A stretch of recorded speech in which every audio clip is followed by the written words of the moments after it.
house. It's ridiculous. We You hot? are live, brother. All right. So I want to give a special thanks to K-Var, K-Var.com. And I want to give an even special thanks to the folks over at Slingshot, Mark Bell and Smokey, for helping me pull this together. We got a special treat today.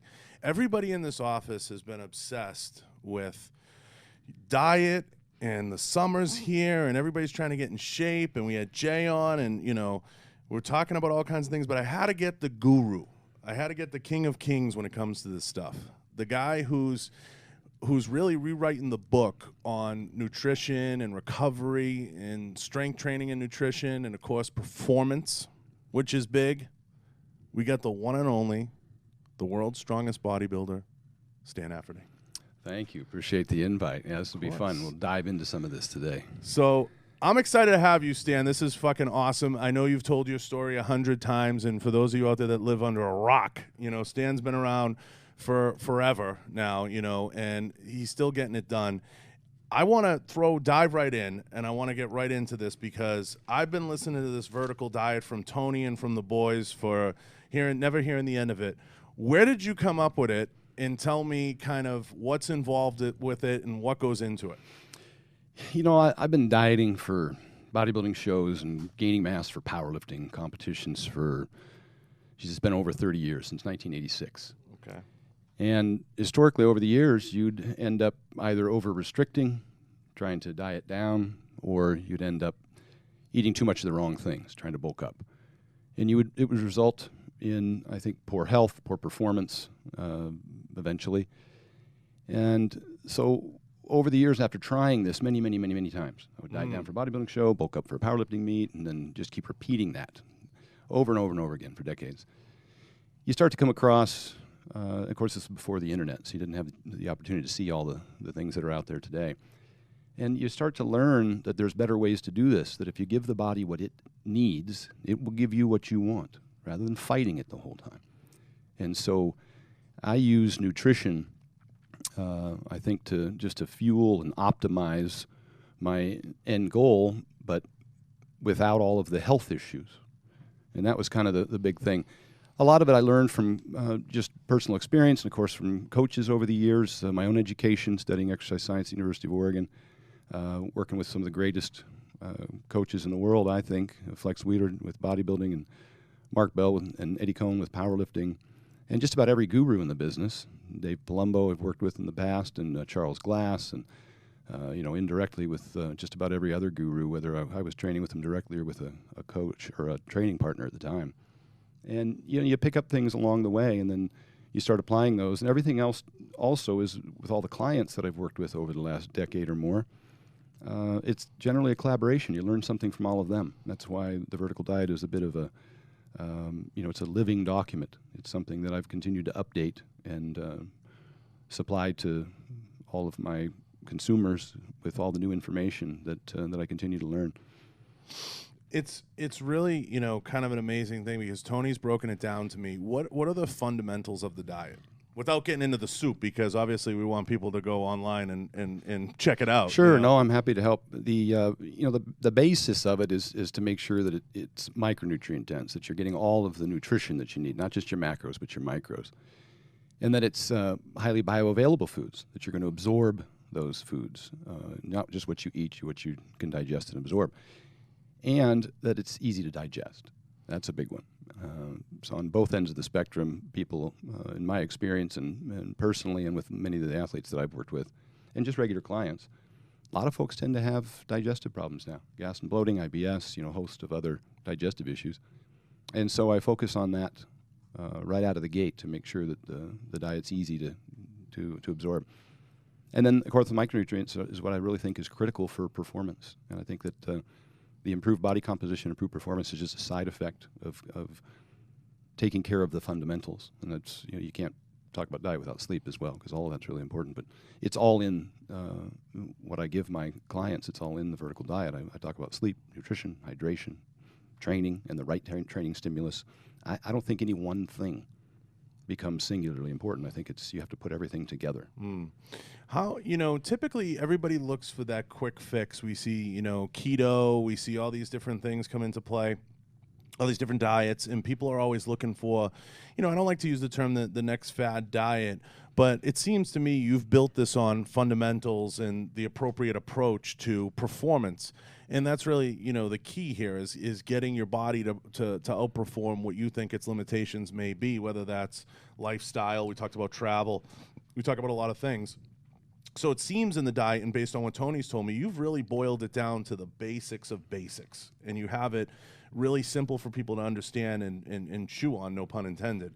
Do you feel that that's just born out of you living the lifestyle and actually having done it, you know what I mean, been out there on the road and traveled and actually walked in the shoes, of a bodybuilder and powerlifter? Absolutely. The best diet's the one you're going to follow. And so I designed this to be simple, sensible, and sustainable is the big thing. A lot of what I do with my athletes is work on the logistics, their ability to comply with the diet, whether they're traveling or even just within the confines of their busy schedule at home. And that's what's so appealing about the diet to just ordinary folks, dad bods and soccer moms, is that they've got busy schedules. Right. And you have to find something that they can consistently utilize. And it's not a diet per se. I mean, diet would be considered just the foods that you eat.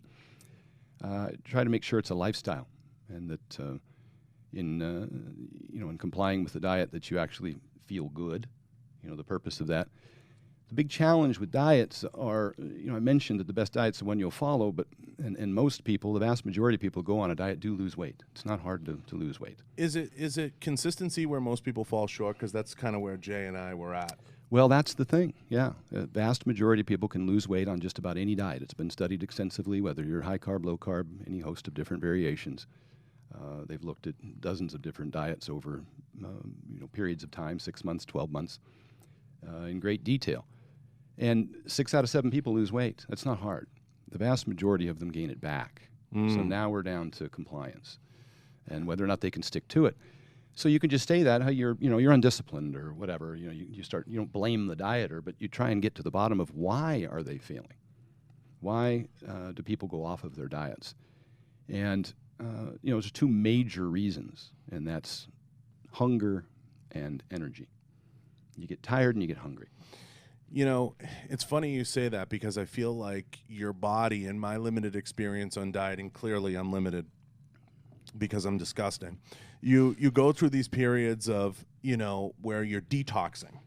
Is that safe to say, like from the sugars or from the carbs and from what you would normally put into your body? Because I'm an average person that'll put Pop-Tarts, cereal, junk food in his body at times. And I feel like when I begin to diet, I go through a period where I'm shedding that stuff away. And it's very hard. It's very, traumatic for me, because I need my Lucky Charms, Stan. Yeah, well, that is a hard thing, because it's damage is what it is. It's kind of like when you're lifting and you do something that injures you. When you're eating, you can eat things that can injure you. Some people are more susceptible to that than others, and that's what they have digestion problems. Some people have celiac, some people have IBS, some people have a gastric reflux, and if you're eating something that aggravates any of those issues, then it's going to be a long, hard road to any success. I like that, damage. I never thought of it that way. That's what it is. It's whether it's physical or whether it's digestive, it's still damage, and so you got to be cautious. That's not to say that those foods are inherently bad for you. It's individualistic and it's dose dependent, and maybe you can design a diet that allows you to get some of the things that you like while still getting all the things that you need. How does someone like myself still manage to get the Lucky Charms in? Well, first and foremost, you want to make sure it wasn't something that was causing problems. Mm-hmm. You want to eliminate the source of the problem. So if you do have digestive issues, then you have to say, what's your trigger? And if that's a trigger, and I'm not talking about cravings, that's very different. Like, we can manage that in a different way, and I do with the diets. But if it's in fact injuring you, then there's really no choice but to avoid it altogether. And you may be able to reintroduce a certain amount of it after you've healed your gut, if in fact you do have an injury to your gut, some sort of one of those problems with digestion. Yeah, no, that's well said. I mean, the damage thing is definitely going to stick with me. There's certain things people say, about things that stick with me. Damage is something that's going to linger in my brain long after this. But yeah, I don't want to see that happen to myself. You hear that in there, Q? You hear that? Damage. Hey, man. Stan, this is the guy that brings in donuts, man. I'm trying to lose weight. This guy brings in donuts and bagels. Yeah. Yeah. Well, let's talk about that then, because I said there's two main reasons why people go off of a diet, and that's because they get hungry or they get tired. So let's try and address those things. First and foremost is going to be sleep. That precedes diet in terms of hunger and energy. When people start burning the calorie or the clock at both ends, getting less sleep, then this is hormonal as well. You're going to release ghrelin, which is your hunger hormone, and you're going to eat more. You're going to be tired, obviously. Fatigue, low thyroid is caused by lack of sleep. Low testosterone is caused by lack of sleep. So there's a host of things that you can get in front of, and that's the first thing I talk about in my diet, and the most important thing you can do, not just for athletes but for ordinary folks too.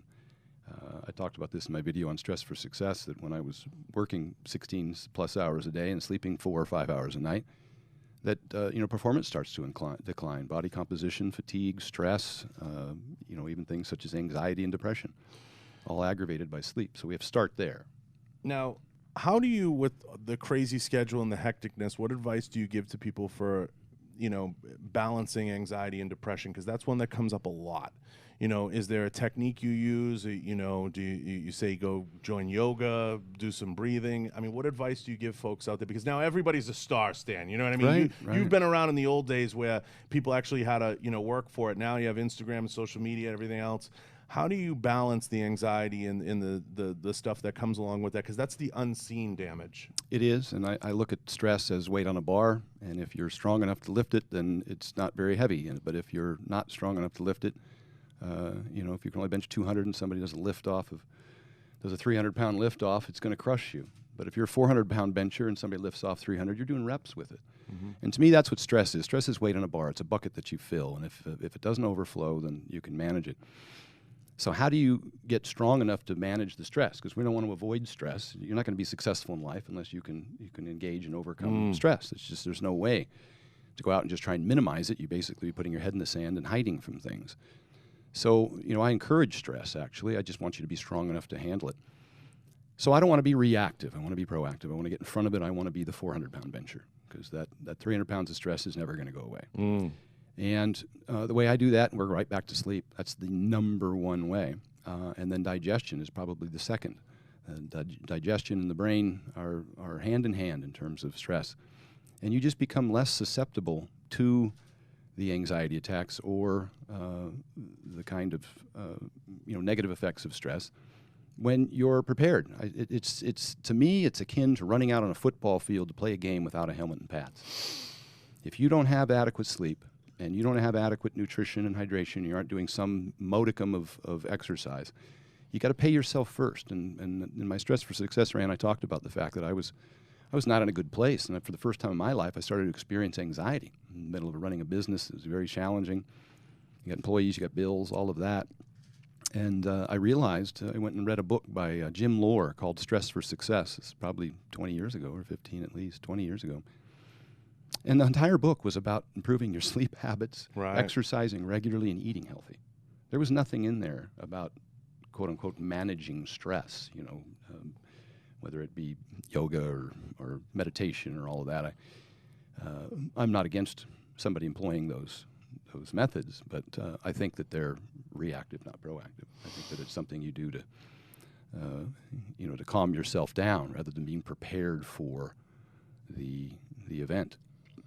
That's actually a phenomenal way to put it. I think you have to start with the foundation, the bones of the house, before you start to build floors on it. Yeah. And I think that's a great way to put it. I mean, I told Tony I'll be taking notes up a storm while you're talking, because a lot of this stuff is things you kind of already know. You didn't get this far without knowing some of these things. But, I said it to Jay, and it was a quote I used, and Q said it a few times. Somebody else's excuse is another person's, how do I put it, Q? Someone else's excuse is another person's motivation. Yeah, absolutely. And you have to live in that world, and it has to start there, where you have to take whatever holds you back and use it as motivation to go forward, and use it as motivation to push you forward. And how you react to situations will basically shape the whole situation as it plays out.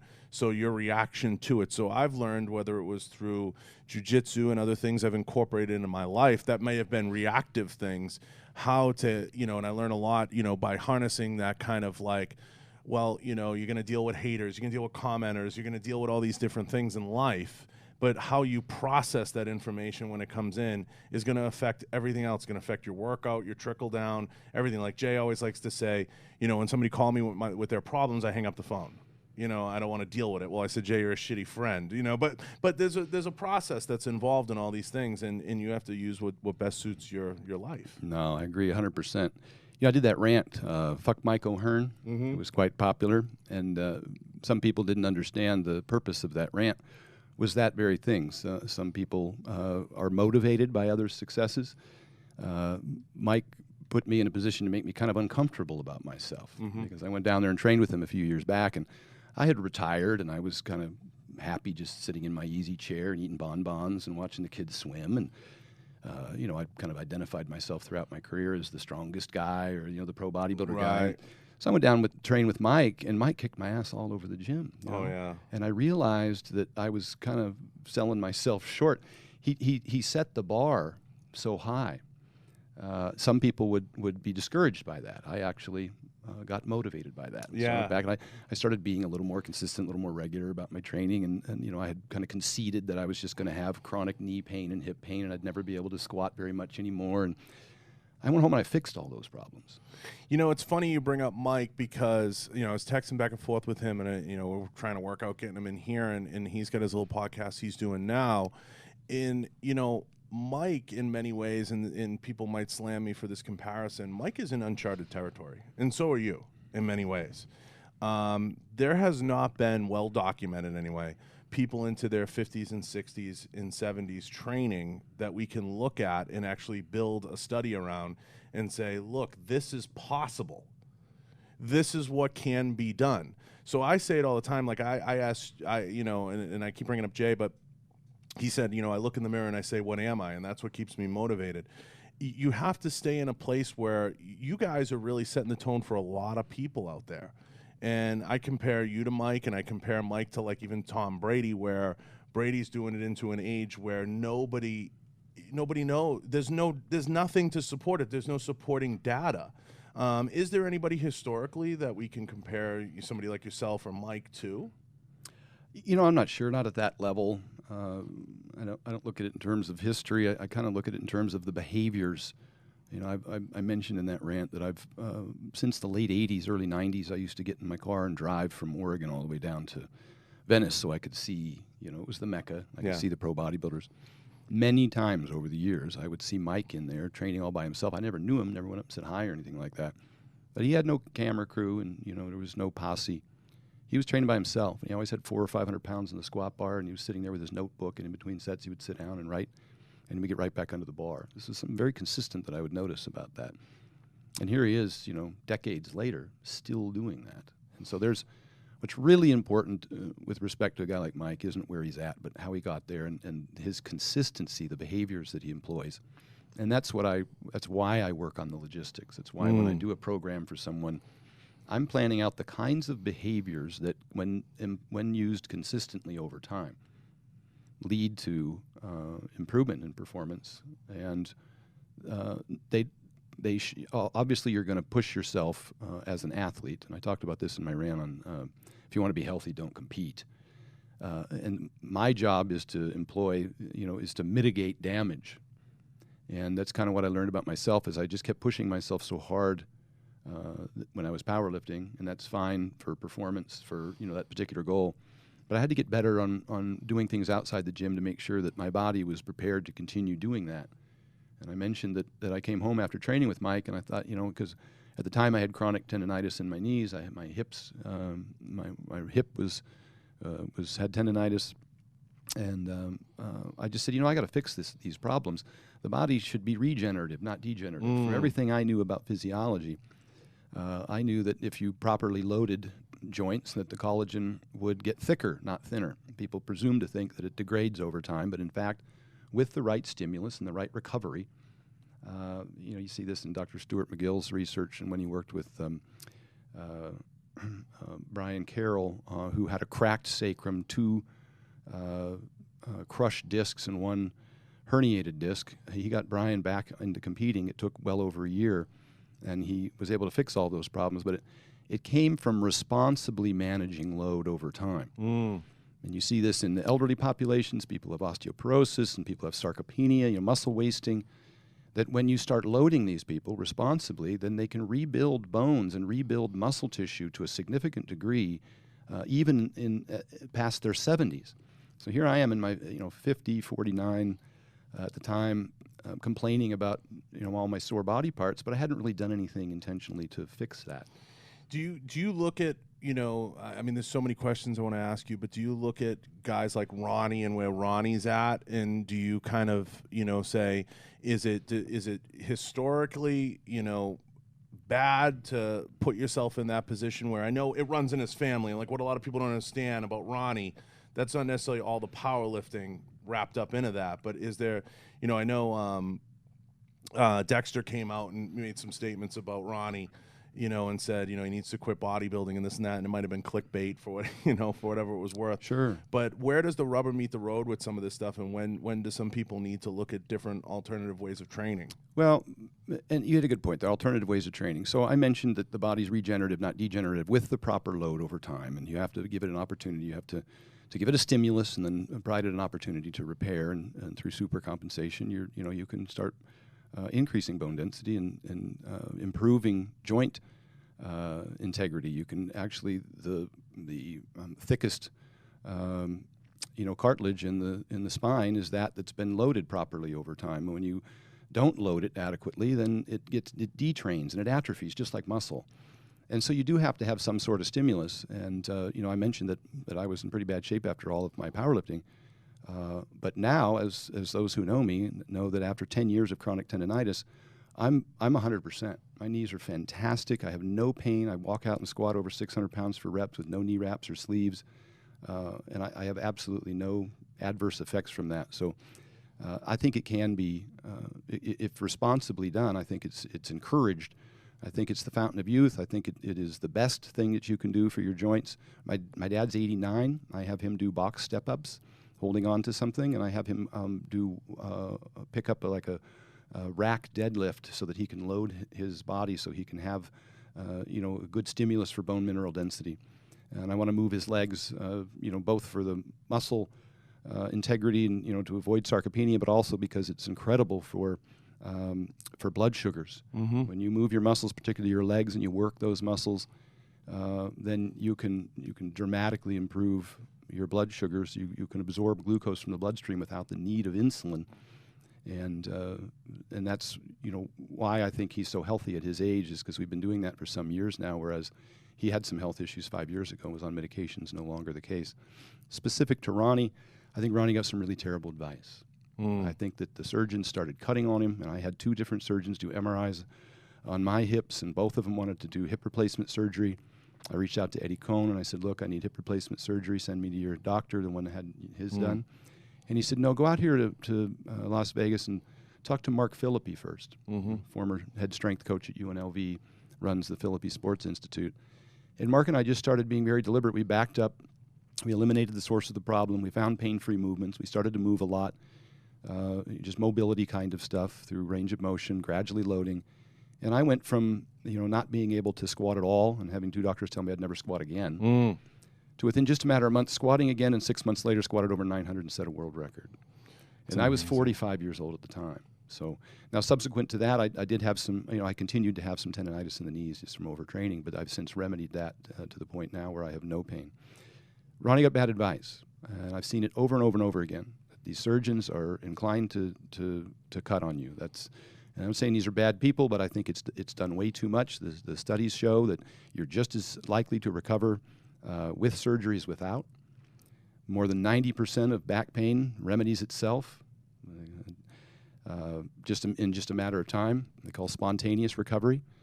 And what it seems is that whatever method you're using at the time to try and get over the pain, you're going to, when you spontaneously recover, you're going to attribute your recovery to whatever method you were using. And that could be whether you're wearing a copper wristband or you're taking glucosamine chondroitin or getting surgery from a doctor. And there's no evidence that when you compare the two interventions together, that any is better than the other. So there might be some circumstances that require surgery, but the evidence is slim.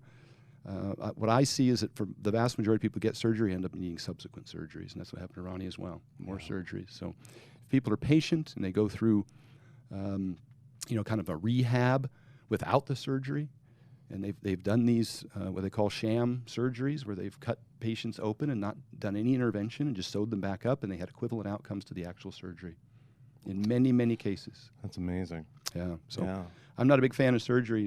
That's between you and your doctor, but I think there's other ways out there. The folks from Barbell Medicine do an excellent job of providing this information on pain management and recovery, and I would highly recommend looking into their work long before you get caught on, because there's solutions.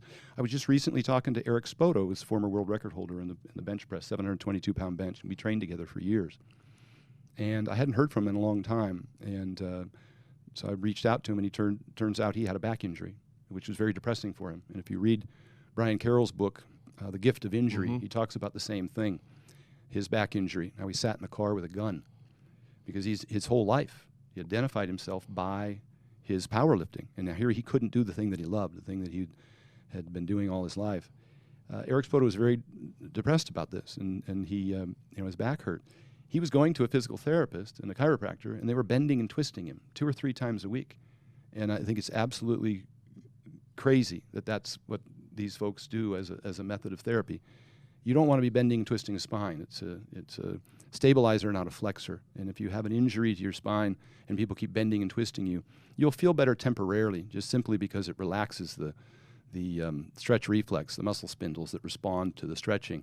And so you get a temporary relaxation, but you're basically picking the scab and you're re-injuring yourself and never allowing it to heal. I don't want to go take a too deep dive down into it, but when I talked to him 2 months ago, he had back pain for been up to 6 months, I think. It was recurring, and he just couldn't get over it.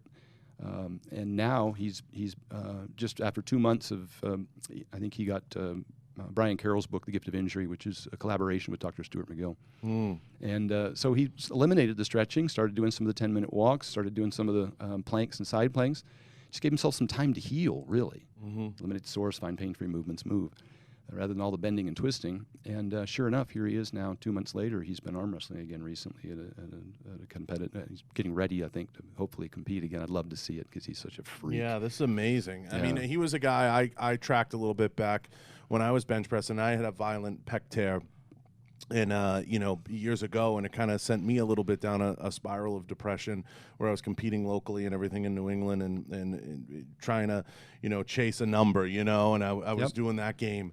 And that's kind of a conversation I've had with Tony many times, because Tony would always say, I just want to get this, I just want to get this. I said, it's a zero-sum game, right? I said, when you hit 600 you want 700, when you hit 700 you want 800. I said, you have to balance that off. Yeah. Another thing you have to remember about joints is I mentioned that those that are loaded responsibly over time are the thickest, and you can regenerate collagenous tissue. And in terms of recovery as well, I talked about this with my knee tendonitis. One of the primary things I did is I moved a lot. I put a lot of blood in the area a lot of times. I found pain-free movements for me beyond the 10-minute walks, which I did, which frequency becomes key. 30 minutes at the end of the day is not as effective as 3 10-minute walks, which isn't as effective as 4 minutes every hour, by the way, and that's been researched as well in terms of the all-cause mortality from sitting as compared to just moving 4 minutes out of the hour. And not even standing, but actually moving, walking around. Interesting research. But the big thing is that you have to pump a ton of blood into the joints. That's how they heal. People are always trying to put injections into their knees, and I've done many of them. Prolotherapy and stem cells and TB500 and BPC 150, you name it. I've jabbed at my knee to try and fix it over 10 years of chronic tendonitis while I was competing. And blood is really what the goal is. And some of these superficial therapies, a little electric stem, maybe some massage and whatever, that's what it's intended to do, but it's superficial and it's temporary. So moving becomes critical. 10-minute walks is kind of where I started. And then I started using a recumbent bike. And oddly enough, I used this to recover from working out over 10 years ago when I would squat really heavy on a Sunday. Monday, I had a recumbent bike in my room, and I would spend 10 minutes 3 times a day. So the frequency was important, and getting tons of blood in there. So I would use a 30-second spin under just a little bit of tension and 30-second rest, 30-second spin, 30-second rest. Basically a HIIT session for 10 minutes, 10 30-second sprints. I would get up off the bike and I had a pump in my legs. My knees would feel pretty good because I had lots of blood in there, right? Also important to work the hamstrings and the calves because that helps stabilize the knee area. And I would do that 3 times a day. And what I found is that my previous protocol was just to sit around a lot, just to rest, kind of the powerlifting protocol. Right, don't run if you can walk, don't stand if you can sit, and don't stay awake if you can sleep. That was the powerlifting protocol I've been through many, many times throughout my career.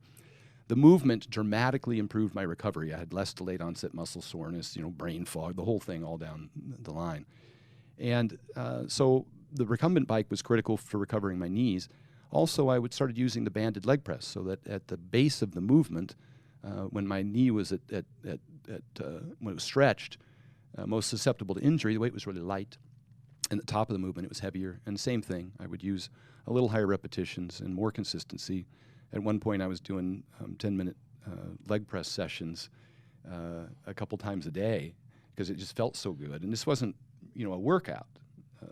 The thing that I liked about the bike in particular, it was all concentric. It wasn't eccentric. It wasn't doing any damage to the muscle. It was just all push, push, push. And that doesn't do as much damage, so I could do it more frequently. But the blood was key. And the blood is where the knees recovered. And here's kind of why, in a nutshell, is that all those joints are synovial joints. And in order to get oxygen into your cartilaginous, your tendons and cartilage, you have to move those joints to get the oxygen through and into those structures. Unlike muscle, there's no capillaries to bring blood to those tendons and cartilage. So the movement does that. It's like the cartilage is like a sponge, and when you move, it squishes out all of the bad stuff, and it absorbs just like a sponge all the water. It'll absorb oxygen and nutrients. So the movement becomes critical. Does it excite you when you see companies putting gyms now into the workplace and starting to bring that element, every day and putting it in people's faces? Yeah, if people would lift. Lifting is different than just walking on a treadmill. Right. Very different. People use cardio presumably to lose weight, not terribly effective.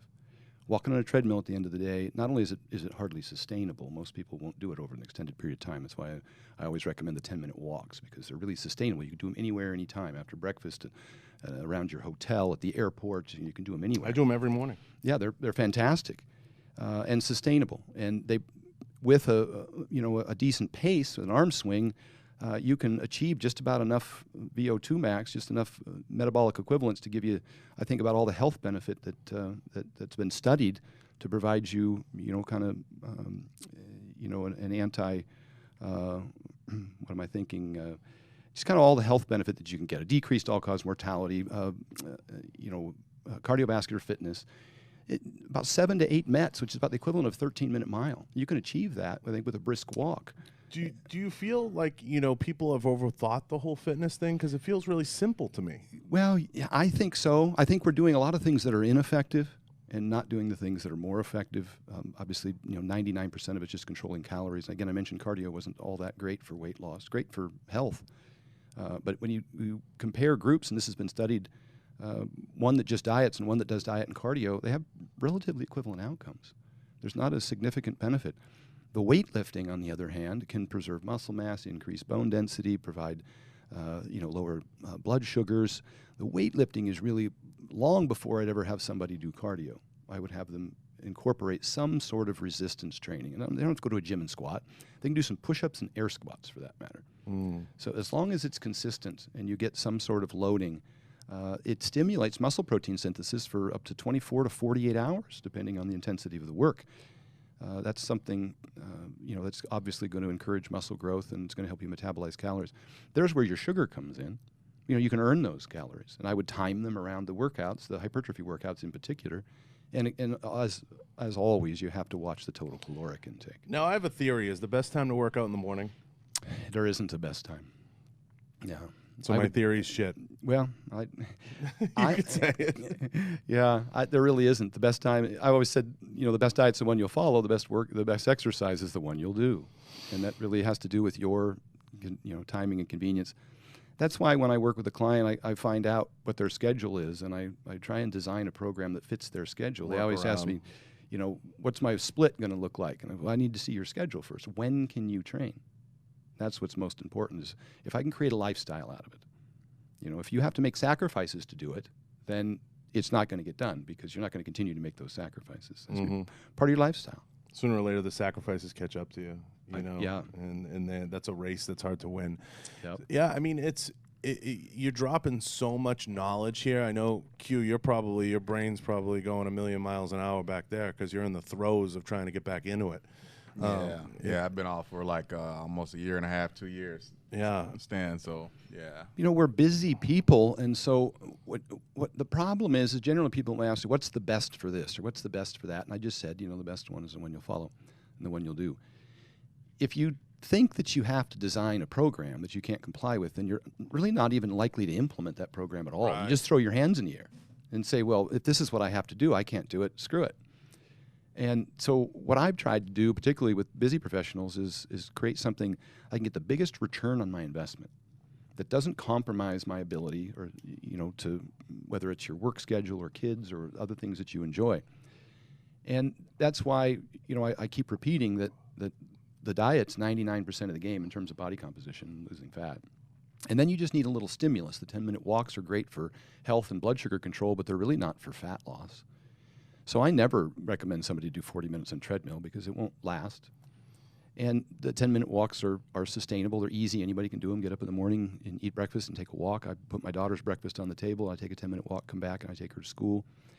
So that's something that anybody can implement that shouldn't impair your daily schedule, the routine. Yeah. And then with respect to diet, again, the best diet's the one you'll follow. So you just have to clean things up a little bit. Obviously, you're going to have to watch calories first and foremost, get adequate protein. Those are the biggest contributors to success. But just having a plan, and this has been studied. They've studied what are the behaviors that are most likely to result in successful dieting. And meal prep, the number one, by far. And that's not because I own a meal prep company.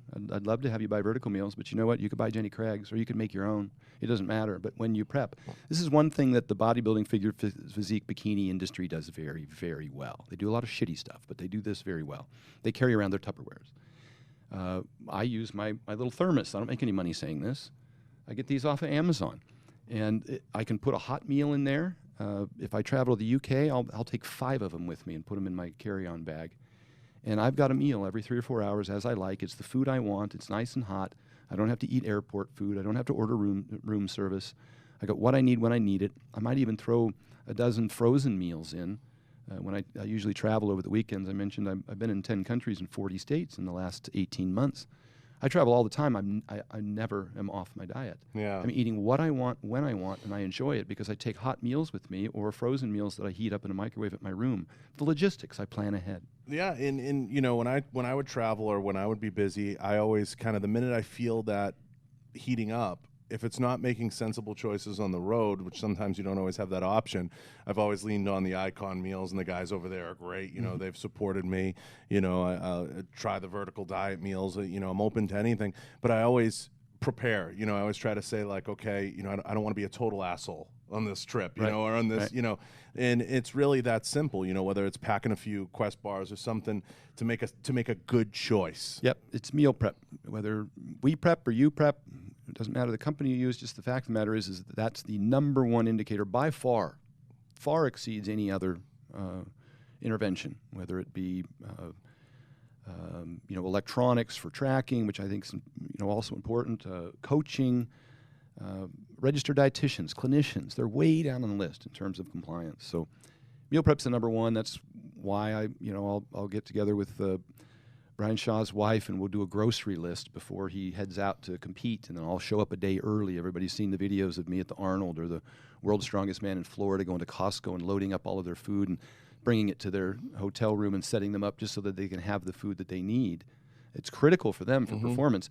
I think it's equally as important for people, you know, who are working, busy professionals, working hard, or moms who've got kids that they're trying to manage their own schedule throughout the day. It saves you time and money, and it makes you feel better, because when you start eating a large variety of food, a few things happen. One, either you start to get gas and bloating and Digestive issues. bad digestive problems.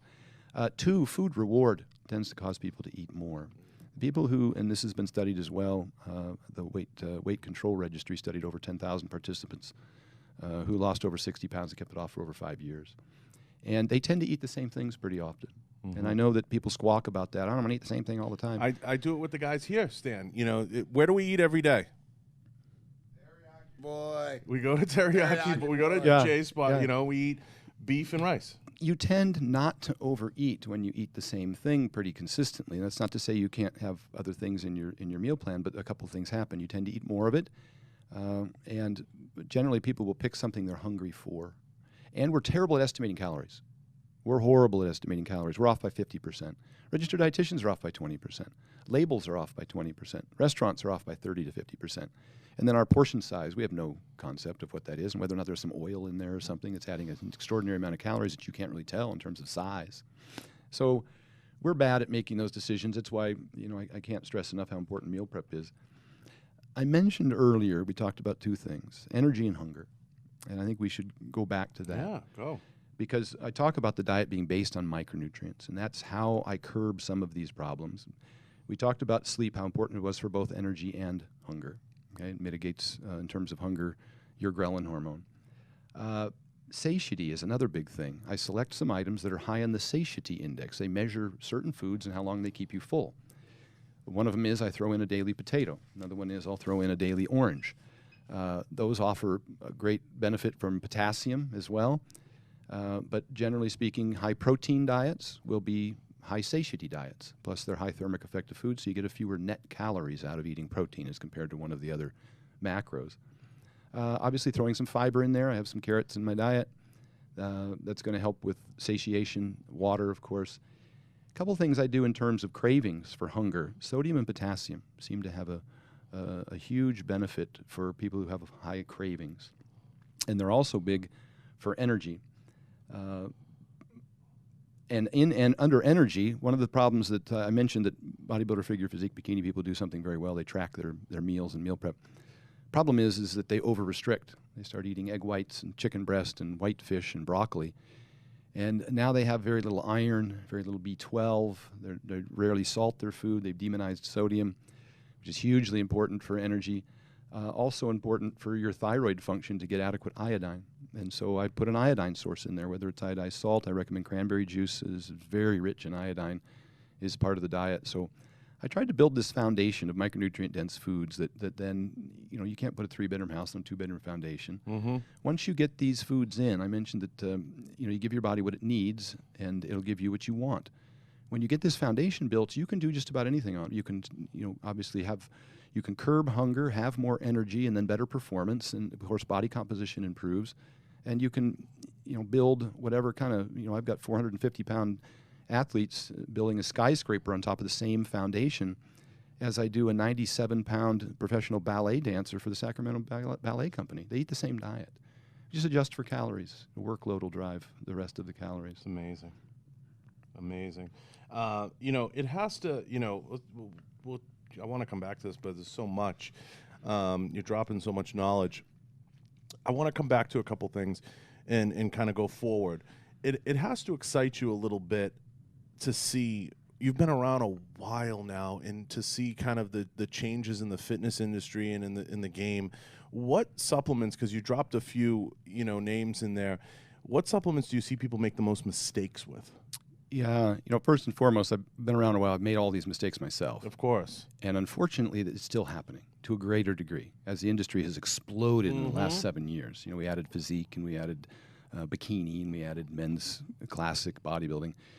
The industry's exploded. And I thought with the internet, and there's some great information, there's some great professionals out there, PhDs who are also training. You've got Mike Israetel from RP Strength. You've got Lane Norton, out there. You've got Greg Nuckols from Mass Research Review putting out incredible information. You've got researchers like Brad Schoenfeld and Brett Contreras, PhDs in exercise phys. I partnered with a PhD in exercise phys who's also a registered dietitian, Damon McCune. He's my co-author for the Vertical Diet. So there's some incredible resources out there that people have access to. And I think over time, hopefully, that their voices will get louder and louder and drown out a lot of the misinformation.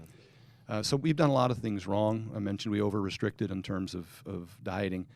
And I also mentioned that, or will now mention that on the other end of this metabolic adaptation for dieters is metabolic syndrome for people who are trying to gain size and strength and eating inappropriately. The pizza, pasta, pancakes diets that cause fatty liver disease and high cholesterol and high blood pressure and insulin resistance.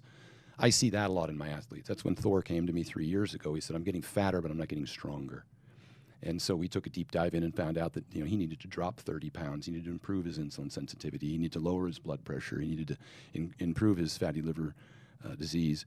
And once we were able to get in front of that and get him the right nutrients so that his body wouldn't replicate that problem. And in the case of fatty liver disease, it's going to be choline and B12 and folate, and those are in the foods that he now eats.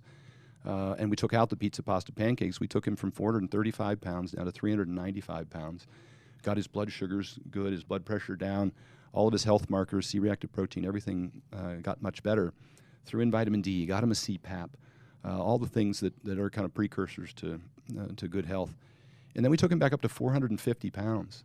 And his HA1C is still 5.1, which is excellent for those people who understand that in the industries. His fasted glucose is 83. And that's excellent for people who understand in the industry. So he's done quite well now with the new diet plan. There are a few supplements in terms of general health. Vitamin D is something that just about everybody that I work with has ended up, when I do their blood tests, they're low on, and we use vitamin D. Magnesium, another one hard to get from the diet, unfortunately. Some high magnesium foods are also high anti-nutrient foods that tend to bind to the mineral, and it's hard to digest. So you got to be careful to get adequate magnesium. Those are two biggies, and they're very beneficial. Beyond that, in terms of performance, creatine can certainly work. Plenty of research for that. It works less on people who eat a significant amount of red meat, which, of course, I have in my diet. Vegans, vegetarians benefit much more from creatine use than those folks. Beta-alanine has some benefits. Obviously, if you want to take away protein because you didn't get adequate protein, or you're supplementing or augmenting a deficient meal that's deficient in protein, then that can be a benefit too. But it's not necessary. You can get your protein from food. We've I think, overblown how much protein we need. Right. And I was the guy who was eating 2 grams a pound at one point in my career, and I couldn't figure out why I couldn't gain weight. And it was really hard to gain weight eating a ton of protein. Right. Lean protein. Really hard. As again, high satiety, high thermic effect food. So it seems that a gram per pound is about enough to give all the muscle protein synthesis that you need, and that would be for lean body weight. And if you're dieting at a calorie deficit, maybe you go up a little higher just for the satiety effect. If you're trying to gain weight, I drop protein down, 0.8, 0.7 grams per pound. And then I have to drive a lot of carbs and a lot of increased workout frequency. And suddenly those folks can start packing on mass. People are always amazed when I say, I'll have 4 to 5 meals a day. That's a typical regimen for me. And they'll say, how many protein shakes do you have? I think, Q, we were talking about this the other day, and I'll say, none. And they're like, well, what do you mean? I'm like, I'll maybe have a Quest bar, throughout the day to maybe fill me with something in an in-between meal, if I'm running around. But I'm like, maybe one after a post-workout. I'm like, and they're like, maybe one? And I'm like, yeah. Yeah, it's not better than food. It's convenient and it tastes good. I know it's been sold as some sort of magic, but protein's protein, as long as it, you get an adequate bolus to, maximally stimulate muscle protein synthesis. That's generally around 30 grams, maybe 40 on the top end. 20 could probably get you 90%. This has been studied extensively. Jorn Tromlin has a great article, Perfecting Protein Intake, on the internet that Greg Nuckols from Mass Research Review put out. It's a great deep read if you want to get into protein consumption. Generally fixed at a gram per pound. Meal frequency is an interesting conversation because even in Jorn's work, he recommends 4 meals a day, 4+ depending on your total calorie intake. But there's excellent research now that suggests that even if you're doing an intermittent fast and you eat, say, at noon, 4, and 8, that even for training individuals, that there's equivalent muscle gain and strength gain and recovery only eating the 3 meals a day, presuming you control for calories and protein intake. You want to make sure it's equivalent. Stan, I was giving John a hard time because I was telling him I always get my protein shake in after I hit the weights in the gym, and it always makes me feel immediately better. But not so true, huh? Well, it's fine in the absence of a meal. Yeah, it's great. It's not better than food. I will say this in terms of if you look at sports performance, International Society of Sports Nutrition talks about this in their research. They like a little bit of protein with carbs, pair a workout or immediately following a workout. It helps increase carbohydrate absorption to recover from those workouts, particularly for individuals that train twice a day. If we're going to talk about CrossFitters and we're going to talk about MMA fighters and people who train twice a day, then we absolutely want to start implementing some of these important nutritional strategies to improve performance. And one in particular that's hugely beneficial is if you're training twice a day, at least after the morning workout, you're going to want to replace the carbs, the sodium, and the water that you lost. And if you don't get adequate carbs, then throwing in 20 grams of protein with a smaller amount of carbs can help increase the absorption of the glucose. There's some very specific recommendations I make when I work with fighters. And, I'd mentioned earlier that I flew George Lockhart out a few years ago to work with me and a professional fighter that I was working with at the time. He was very gracious, came out here to Vegas and sat with me. And since then, I've attended his courses. He has that one, what would you call it, clinic that he provides. Like a seminar, yeah. It's extraordinary. I've had the opportunity now to attend on 2 different occasions, plus his seminar, where you spend a full week from start to finish working actually directly with the athletes, going into their rooms, weighing them, feeding them, making their meals, measuring everything they consume, doing their water cuts, and preparing them to get on the scale, and then providing them their refeed when they get off the scale. And so, I've learned an extraordinary amount about this. I've probably done water cuts for every world record holder in powerlifting at one time for every weight class. And, performance is different between those 2 groups, which is why I flew George out. Because the first time I worked with an MMA fighter, I want to make sure I don't overfeed these guys. Right, I don't right. want getting in, gassing out. And so he's very specific. He measures this thing to a T. And I put a lot of that stuff in the Vertical Diet ebook that I did, so people could because I get those questions a lot from people to help with weight cuts, etc. If you're going to train twice a day, ISSN recommends this as well as the NSCA. Take 500 milligrams of sodium before your workout, and take 500 milligrams of sodium after your workout, and also get adequate carbohydrates and water to replenish what you lost during training. You can weigh yourself before and after, and that can give you a good measurement of how much fluids you need to take in. And if you're going to burn 300 calories during carbohydrates during a workout, you want to replace that with 75 grams of carbs. It's better to utilize 2 carb sources. They're absorbed twice as fast. It's more effective for absorption. And it could be fructose and dextrose. It could be dextrose and maltodextrin. It doesn't matter. 2 carb sources. I've noticed and this is a dumb question. I'm going to ask a novice question. I've noticed The Rock and Jay have said this. They're big proponents of Gatorade. That's fine. There's a sugar. While you're training, whether para-workout or post-workout, particularly if it's an intense training session. Now, if you only train once, and I think a lot of people overestimate the intensity of their training.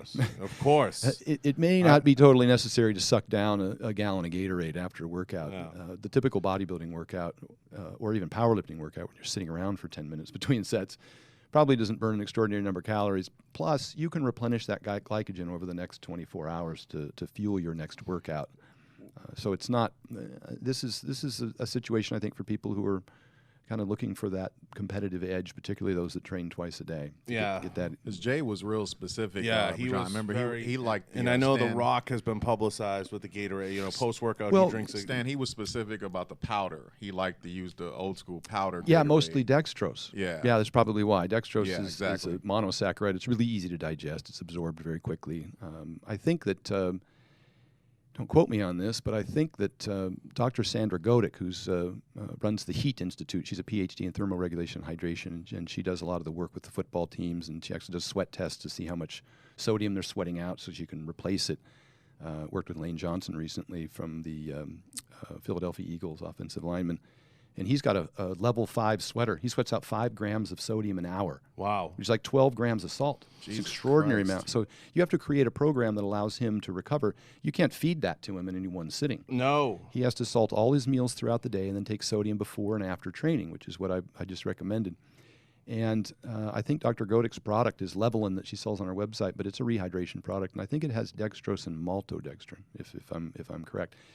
And they don't, by the way, they don't put potassium in their post-workout drink because potassium supplements can tend to irritate the stomach. So they recommend getting it from your food, and it's hard to get enough potassium in food, particularly for people who are training.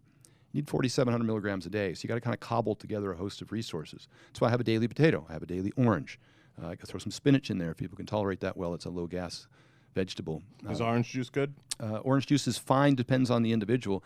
Orange juice might increase appetite, whereas oranges can suppress appetite. So I use them kind of interchangeably. And I don't throw 12 ounces of orange juice at somebody in a meal. I throw 3 or 4 at them. Or half an orange or an orange. It's not that critical. And I pepper it throughout the day because orange stimulates metabolism. It increases body temperature. So I use it kind of strategically for people who are dieting. I'm working with Nadia Wyatt now, who's getting ready for the Miss Olympia. And she uses the orange, and it helps satiate her, gives her energy.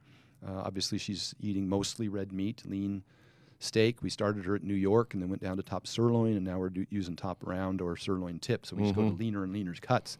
We don't cut out steak and throw in egg whites because it's deficient in micronutrients. And you go as lean as flank? And we'll go down as lean as we have to. Right now, she's tending to hold pretty well. It's about a 22% fat, maybe the top loin or sirloin tip.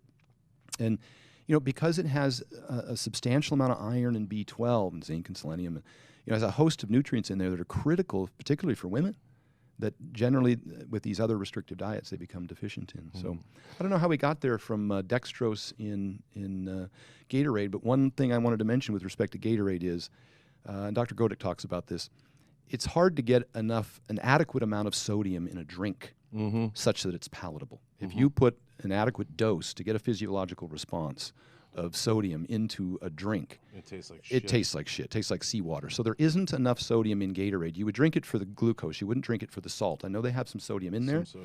It's not an adequate dose. And that's why, you can take, say, I mentioned 500 milligrams before and after training. And again, that's, to my mind, that's conservative. That's what the International Society of Sports Nutrition recommends. That's a 1/4 teaspoon of salt. Remember, sodium and salt are 2 different things. Sodium's 40% of salt. Sodium chloride. Another great reason to get sodium in or salt in because hydrochloric acid helps with digestion. Yeah. So it's a 1/4 teaspoon of salt, or I use these thermotabs, or you can use Nun tablets. Because I was going to say, people hear that, Stan, and they're like, oh, I can have Chinese food then. Yeah, well, there's other problems with that. Or they hear Because that's what Q hears. Bring on the salt. Or they hear that and they think if one is good, 10 is better. And the next thing you know, they're overdosing sodium. And for lack of a better description, when you do that, you will piss it out your ass. Your body will suck water into the stomach and expel that sodium quick. So you may want to experiment. 500 milligrams is very conservative, a 1/4 teaspoon of salt.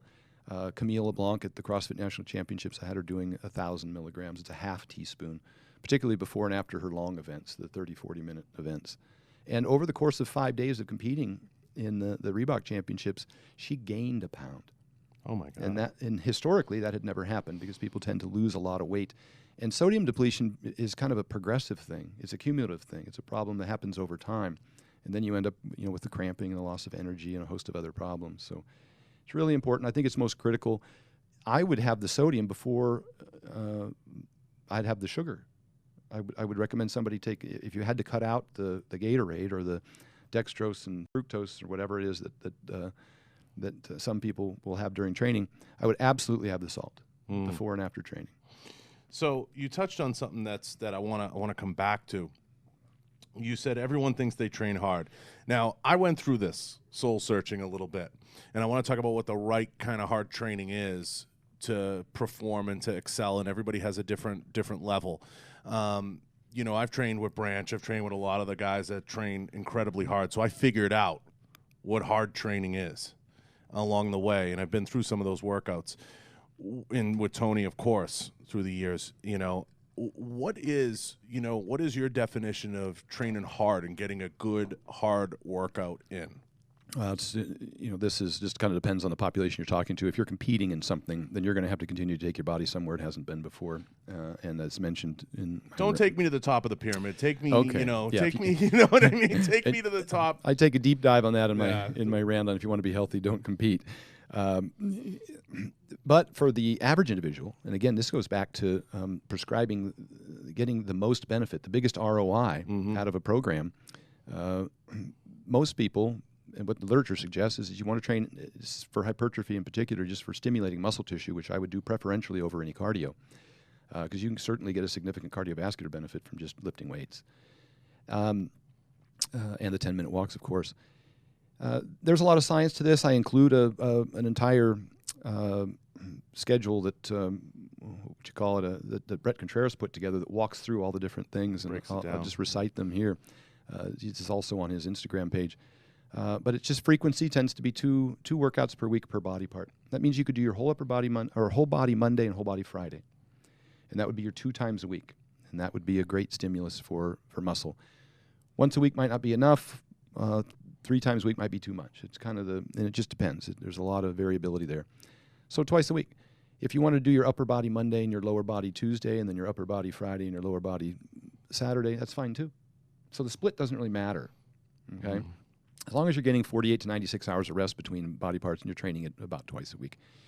And then how much volume? How many sets do I do? People ask. Well, it seems that 10 to 20 sets a week is a pretty nice range for, and even recently, I think Greg Nuggles at Mass Research Review put out another study that showed that 5 sets a week was performing as well as 20 total sets. So if you're going to come in on Monday and do 5 sets you can do 5 sets per body part. Come in on Friday and do 5 sets. There's your 10 a week. That's perfectly adequate. It's a lot less than what you and I do. It's a lot less than what I've done historically. I may have overtrained a lot historically. And of course, performance-enhancing drugs come into that. How much sleep and how much food you get, all that recovery is important. 10 to 20 sets a week. So one of the ways I design this for busy people is I'll have them come in. Maybe they can train twice a week. I'll have them do a superset. I'll have them do a set of squats, rest a minute, go do a set of hamstrings, rest a minute, do a set of squats, rest a minute, do a set of hamstrings. So do 5 sets of each. Then they can go over to the dip bar, do a set of dips, rest a minute, do a set of chin-ups. Do 5 sets of those under the same protocol. They're in and out of the gym in 35 minutes. And they do that twice a week. And that's a perfectly adequate, probably by all measures, scientific measures, will give them about all the muscle gains that they could get, even from a more aggressive, more frequent, more voluminous workout. The one condition being the load. I'm talk about load real quick. You can gain just as much muscle lifting 5 rep sets with a heavy weight as you can lifting 10 to 12 rep sets with a moderate weight, as you can lifting 20 rep sets with a lighter weight, 40% of your 1 rep max. They have equivalent outcomes. It's been studied extensively. But you'll get stronger with the 5s, probably get some more muscle endurance with the 20s, but you'll also build more fatigue in the 5s and the 20s. And fatigue isn't the key driver. Muscle damage, we used to think, of course I did, I built my career on it, how much pain I could put myself through and how many days I'd limped around after training. Not the primary driver of hypertrophy. Matter of fact, the suggestion now is to go within a rep or 2 of failure and not to failure and beyond. The comparative studies show that there's no additional benefit. It may even be detrimental because it'll influence frequency. And I found, too, with heavy squat sessions that it'll also give you brain fog and you're exhausted the next day and you might... Here's the big thing. Compensation will occur. When people train too hard, they tend to go home and they sit more and they eat more. Right. They actually gain weight. And there's so much here. You're dropping so much knowledge. So it didn't shock you at all when Bob got on Joe Rogan and he said deadlifts are stupid? Not at all. Yeah, and I mean it's really nuanced. There's a whole lot of stuff there. I work with Robert, so yeah. I'm in agreement with some of that, particularly for the average person that doesn't deadlift. Because I called Tony like the phone was on fire. Because Tony's like, you got to do 700 pounds, you got to do 800 pounds. I called him like the phone was on fire. Well, a couple things. One, if you don't actually deadlift in competition, you don't need to necessarily deadlift to get all the on a straight bar. You can use a trap bar.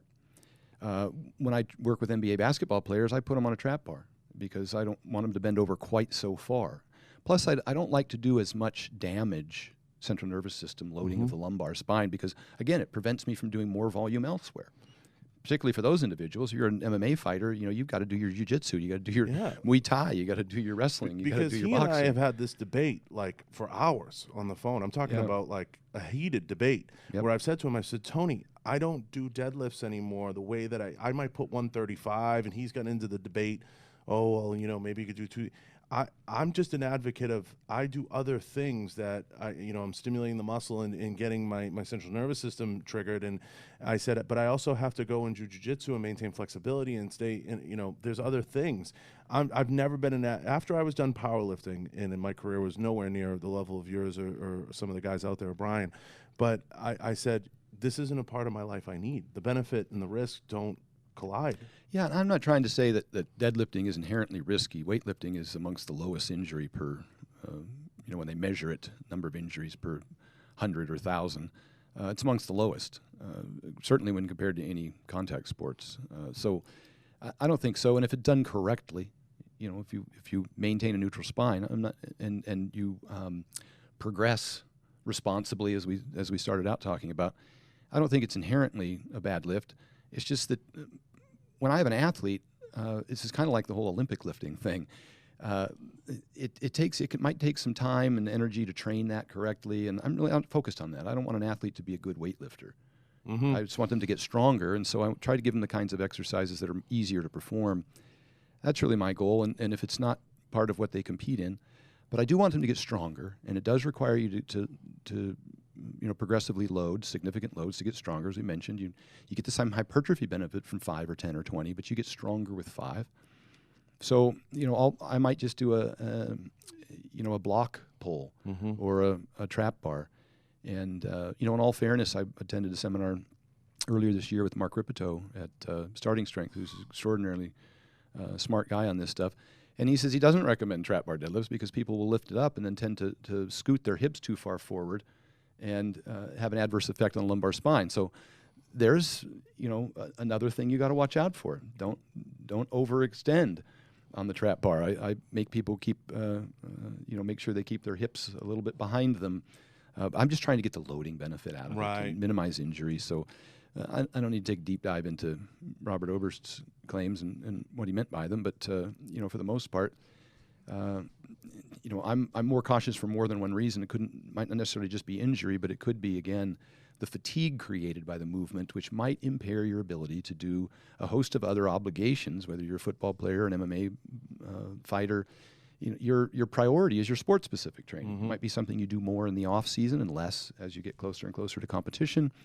In terms of phasing those different training stimuli.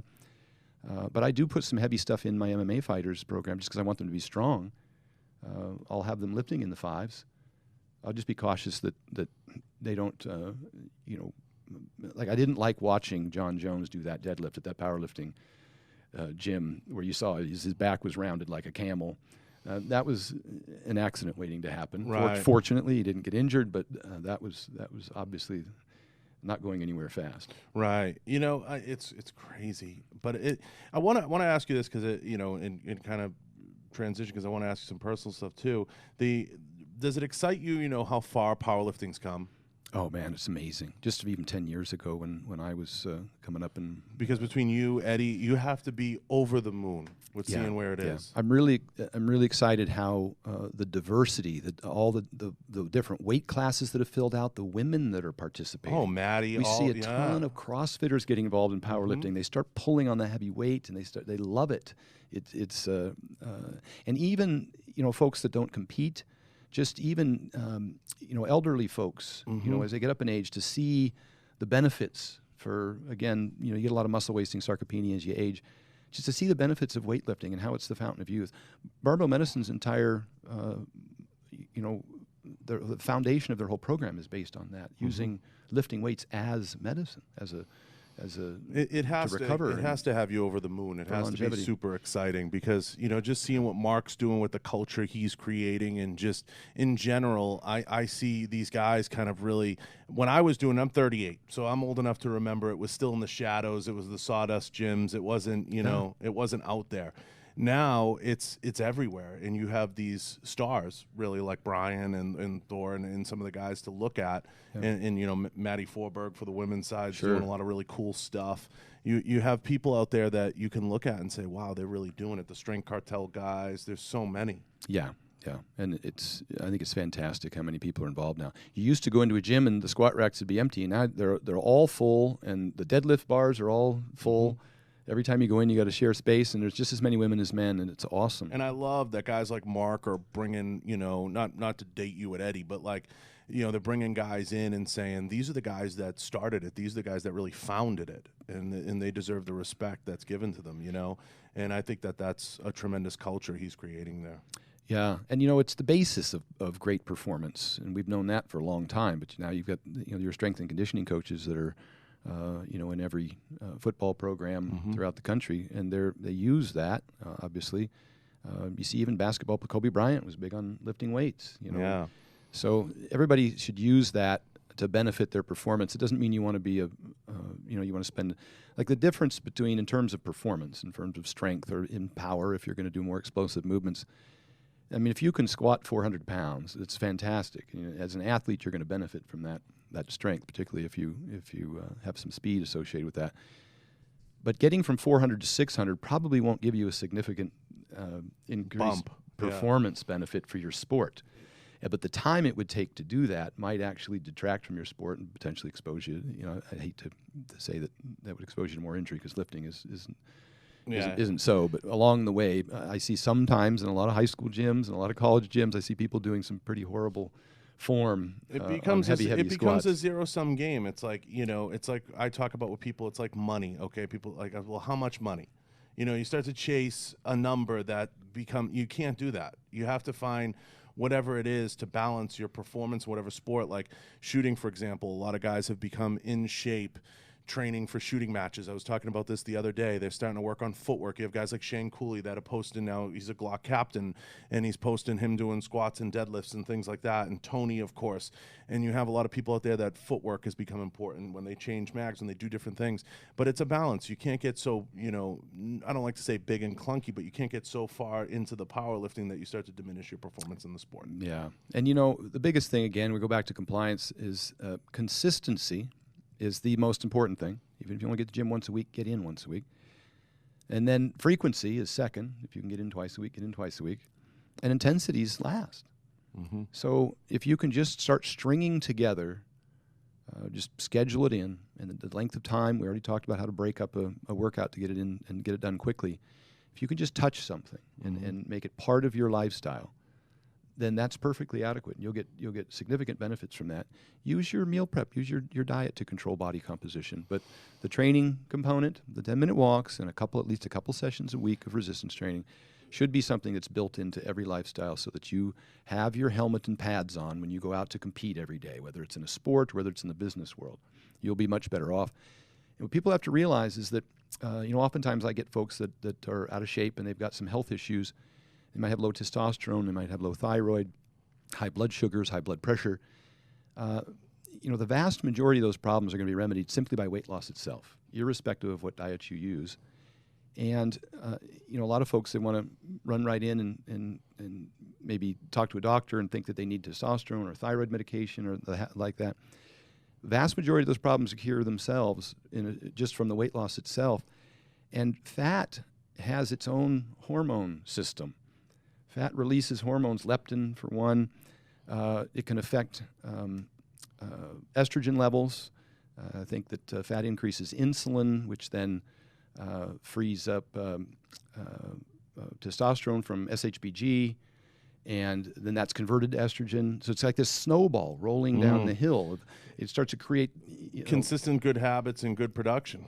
Yep. And good if you can flip the script on that, then, you know.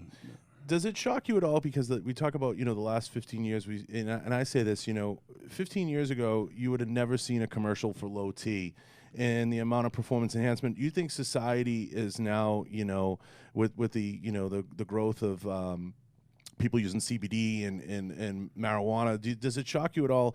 You know, I think society's so naive as to how much performance enhancement is out there and how much people are utilizing the performance enhancing drugs and things like that.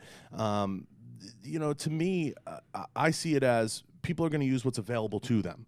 But I think in sports, I think people are so shocked. They're like, oh, my God, I can't believe John Jones tested positive, or I can't believe this one, or that one tested positive. I'm like, are you crazy? Yeah, I mean, whenever there's competition and money on the line in particular, you're going to get a lot of that.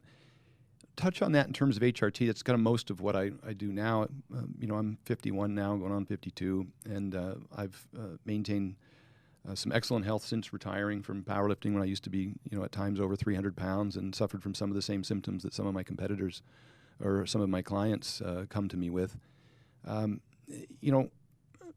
People tend to overestimate the value of it. Mm-hmm. If you're low, if you're low T, yes, you're going to have some problems if you're hypogonadal. But that doesn't necessarily mean that the reason you're hypogonadal is probably because you're not getting enough sleep and you've got too much body fat. And if you fix those two problems, then your testosterone would probably come up. If not, using testosterone can be of benefit for body composition and energy and ED and a host of other things. But I've worked with some of the strongest guys on the planet, natural lifters, and I won't throw their names out, but I look at their blood test. One in particular squats over 1,000 pounds. He's a 360-pound athlete. His testosterone's 400. He's a lifetime drug-tested athlete. So sometimes people overestimate the value of testosterone. Now I work with firemen who get horrible sleep and their testosterone's 200 or 150. And they're suffering from a whole host of problems and fatigue and the like. What happens is, and I have a friend who owns about a dozen HRT clinics. Mm-hmm. We talked at length about this. I was looking at the business model and thinking that would be a neat business to start. He said, Stan, he says, people don't comply with the program. So they come in, they get on testosterone. At the time they get on testosterone, they also improve their diet, start exercising regularly, sleep a little more, and they get these incredible benefits for the first 30 days. Mm-hmm. How much of that is attributable to the testosterone? Then within 90 days, he says that the customer retention is about 3 or 4 months.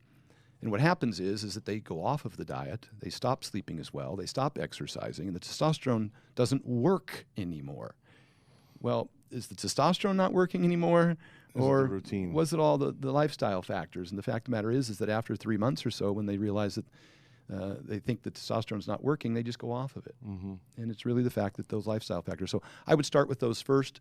I usually, for the average individual, I'll have them start the lifestyle factors. And if after 30 or 60 days they don't respond as I would expect, then we do a blood test to see if there's some sort of hormonal deficiency that's causing that lack of response rather than the lifestyle causing the hormonal deficiency. And what I explain to people, Stan, and you could say yea or nay, is when you get to those top levels of performance, these guys have multiple people involved in the equation. They're not the gym rat that's just scoring something on the corner and pumping it into their body.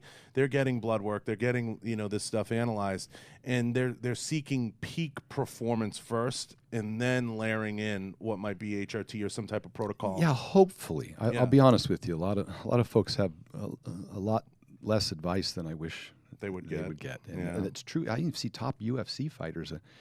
Well, that's still a little in the dark ages. Yeah, I've been in those. They don't have good nutrition advice. They don't have good training advice. In many cases, I've spoken with many of them, and I just assumed that they had all that covered, and then you find out later that after the fact. Now I'm a little more bold about it. I'll ask them, what their program looks like.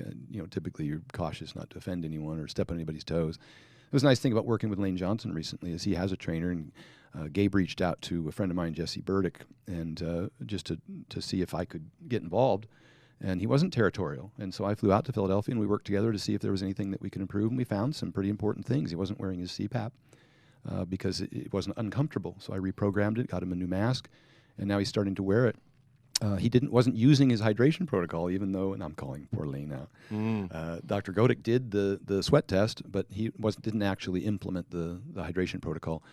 Didn't understand or appreciate maybe how important it was. These guys will all go train their asses off, but I don't think that they think it's as important as it is. Just something as simple as taking salt and what a huge impact it can have for joints and performance and recovery. Before we kind of get closer to wrapping, let me ask you this. How amazing is the human body? Oh, it's incredible, especially the part about being regenerative. My dad was obese and smoking cigarettes when I was 7 years old. And he went to Washington, D.C. He's an engineer. He went out there one year when I was about 7 years old. And was out there for 7 weeks. He came home, and he started jogging. This must have been, 1973 or 4. Mm-hmm. and he lost like 30 pounds, stopped smoking, and here he is now at almost 90 years old, in great condition, no medications, clear mind, eats a healthy diet. And the reason I say that is because, I wrecked myself, as a lot of athletes do, throughout their career. And, of course, the dynamic injuries are a little more difficult to manage. Mm-hmm. People end up blowing out their knees, et cetera. But that doesn't mean that you can't, fix those problems. And it's not just about athletes. I'm talking about, my dad's not an athlete. He was a normal guy, worked his whole life. Those are the folks that reach out to me now that they're not lifters, Mm-hmm. and they're not looking to compete in anything. They're just unhealthy. I get guys in their 40s who have, type 2 diabetes and obesity, and all the time they'll reach out to me. And the first thing I want to get across to them is like, this is something you can fix. And it doesn't have to be this, we've made it too difficult. We've given them diet programs they can't comply with, eating things they don't like. We've given them exercise programs that they don't enjoy. And they seem to think that sometimes initially maybe some medication is warranted to prevent some, acute problem, but it shouldn't be something that is considered to be, in most cases, shouldn't be something that they should feel as though they have to be on for the rest of their lives. Right. I've helped many people get off of a host of different medications, antacids, the list goes on and on.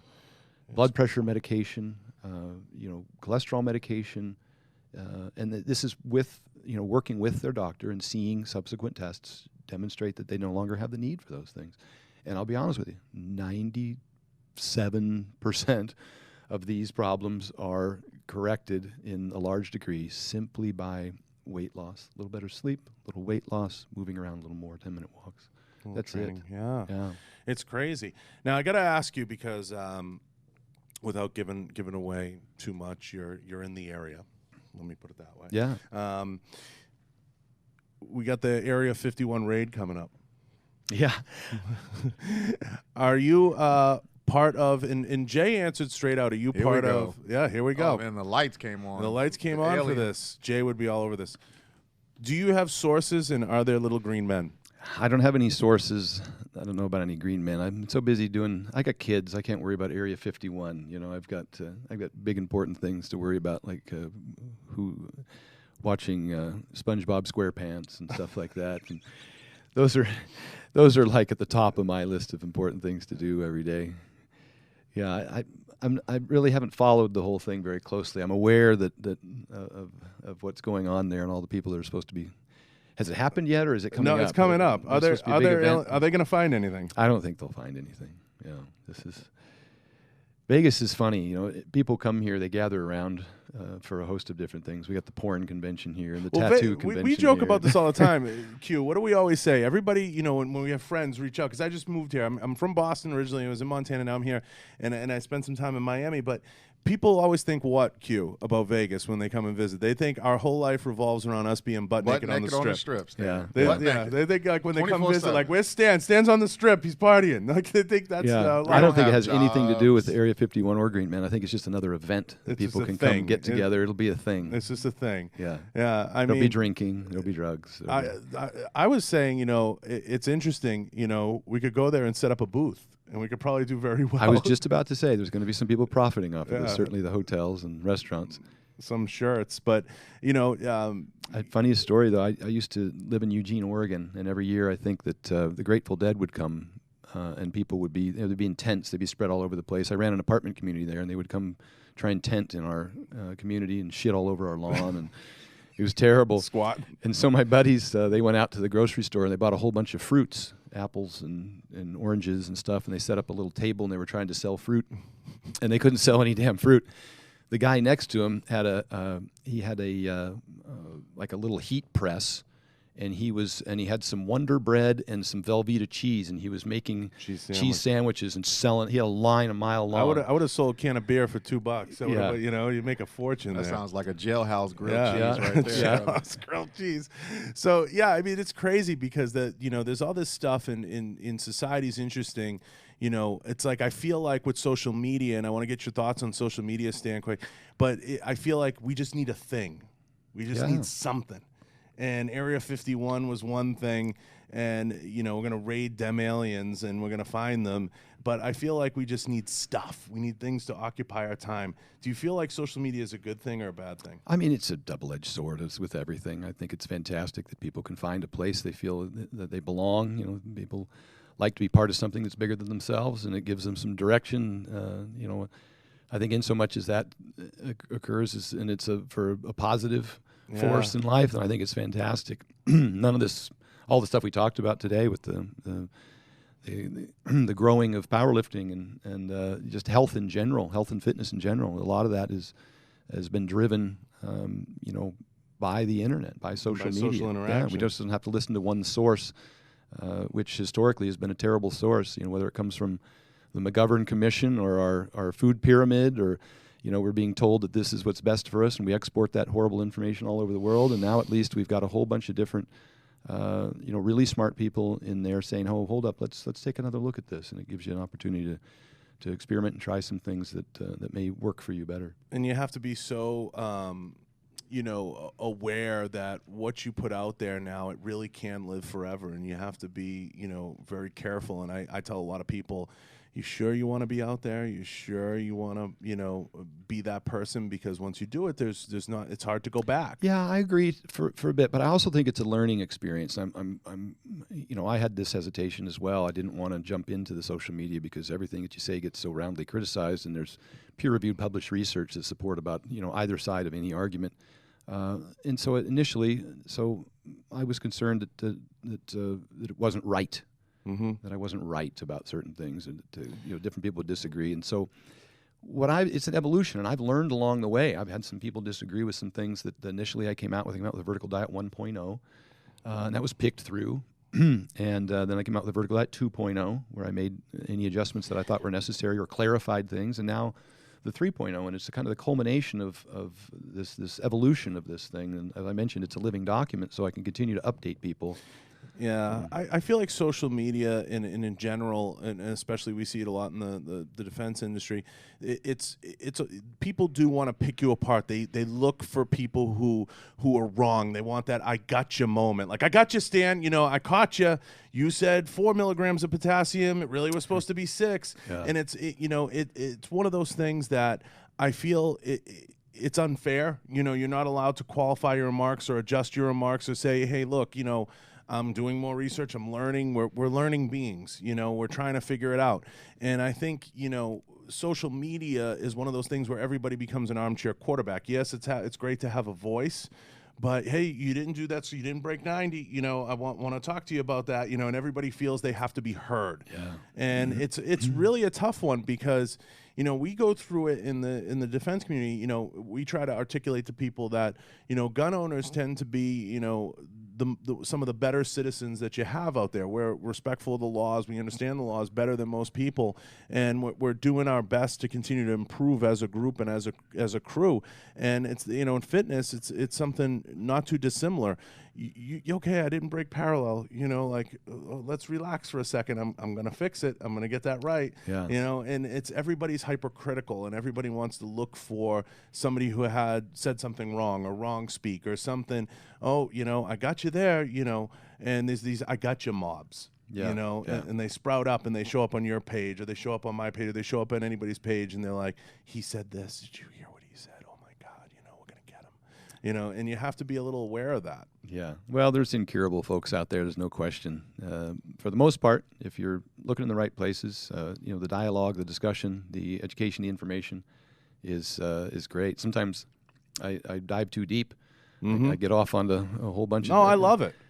Trails and I love it because this was episode here. You got really deep into it, and for a lot of people, they need to hear this stuff. And I think, for the most part, I feel as a society and as a group, as far as social media goes, people tend to take themselves too seriously. And I feel that people need to relax a little bit and enjoy life. And I tell people all the time, you need to accept that social media is going to be the best part of someone's day. Yeah. They're going to put something out there that says, "Geez, I had a really good time doing this," or "I enjoyed that," or "I'm going to put this bit of information out there because I feel it's at the heart of whatever it is I'm articulating." Yeah. But I think people, they can't resist. They want to say, "Stan, I saw you do that curl, and I gotta tell you, you didn't really hit Yeah. the muscle the perfect way, and you're like, I still get that all the time. I just posted a squat video last week. Everybody was like, "Oh, Stan, you're going to hurt your back." And I go, "Oh, okay, well, yeah, no, I'll write that down. yeah, I'll remember that." And some of it is good. Don't get me wrong. There's the fake weight mobs. There's this, and some of it's good. I mean, people need to be put into check, and that stuff happens. But there's no forgiveness now, Stan. That is true, yeah. And you have to remember, don't compare yourself. That people's social media life is much better than their real life. I'm having a shirt made that says 500 likes equals $0. Yeah. Most people don't realize that's not. You can't live there. Right. You can't build a house there. You can't live there. Yeah, and I can't be the guy I used to be, so I want to get a T-shirt made that says "Google me, bitch." Yeah, I like that. And I just want to say to people, these are the guys, guys like Stan are the guys that were doing it when there was no social media. They were paving the way for what is now, and I'm respectful of that because I was powerlifting back in early 2000s when I was in college, and we looked up to the guys that we saw in the magazines and in the rags, and you maybe caught a back end article. Stan Efferding does it, and we didn't have what you have now. Now you have a yellow brick road that leads you down a path.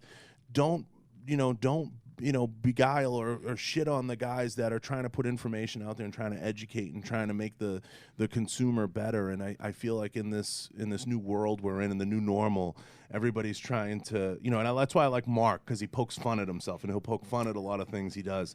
And he doesn't take himself too seriously, and everything I post or put in my stories is a little tongue-in-cheek and some of the stuff, and I'll put stuff out there, and I'll always go on Tony's page if you ever notice, and I'll leave a comment that'll be like, I think that jump was fake. I think he used and he'll get all his little guys, he'll chime in, Yeah. But I'm trying to have fun with it, and I think people have lost a little bit of the humor in society and in life. We only get this one life, and you can't buy back the time, right? Yeah. So enjoy it and smile and have a little fun with it, and I think people should just be a little nicer to everybody. Yeah.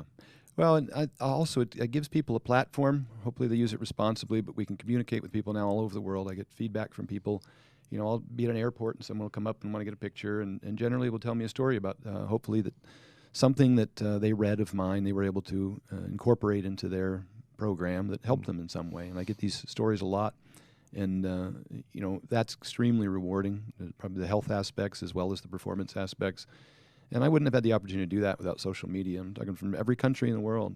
People reach out to me, and I'm always checking to see where they're from, because it's just mind-boggling to me that I'll get that kind of feedback. I'll be in Dubai this year. I'll be in Russia this year, China. There's a lot of places I've been able to go as a result of social media. A lot of you guys, affected Tony and I on this side of the industry. And, I want to say thank you, of course. Whether you knew it or not, when I reached out to you, I was like, this is a guy who paved the way for a lot of the things that influenced myself. I know Tony, and I know, of course, guys like Pat McNamara out there that are training.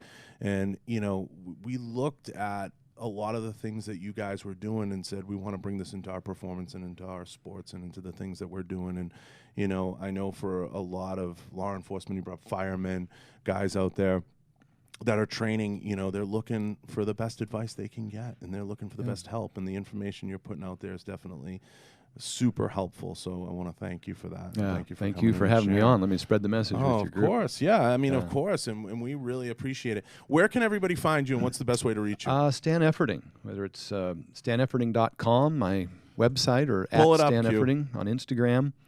Of course, that'll get you to a link that'll get you over to theverticaldiet.com, which is my meal prep company. We deliver meals nationwide, and over 4 million meals a year now through our partnership with our provider, and it's been really, really popular. Do you have a walk-in location, or it just ships? Just ships, yeah. It's meal prep. We send it to you.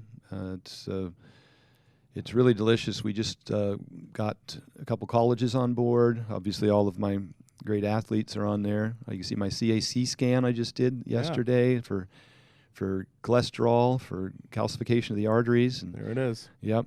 There's a lot of exciting stuff on there. So we're ordering the meals. Yeah, they're delicious. We have the world's strongest monster mash in there, which is delicious. just watch the calorie count. Put that down as part of your daily total, and eat something that you enjoy and as part of your lifestyle. And access to the ebook's $100. Yeah, at stanefferding.com, you can download the Vertical Diet and Peak Performance 3.0, and it covers everything we talked about in great detail. It's over 250 pages with over 200 references, not just to peer-reviewed published research, which can often be, there's a ton of that in there, but it can often be kind of hyper-specific, but to articles and videos from people in the industry that I think are, a lot of names I mentioned today. SMEs. To show their studies and their research, and they can bring that information to you. There it is. Vertical Diet and Peak Performance 3.0. That's a living document. I update that periodically with more information. Does that diet look familiar, Q? What do we eat every day? Yeah. I need to get on this, man. Yeah. Yeah. No, absolutely. And I can't thank you enough for coming down and taking the time, getting to visit the facility, getting to hang out a little bit and kind of drop some knowledge on this side of the industry. It's really super appreciated, and the community loves you for it, and I appreciate it. Awesome. Thanks, brother. And we're going to cut out. So, Q, send us out. We out.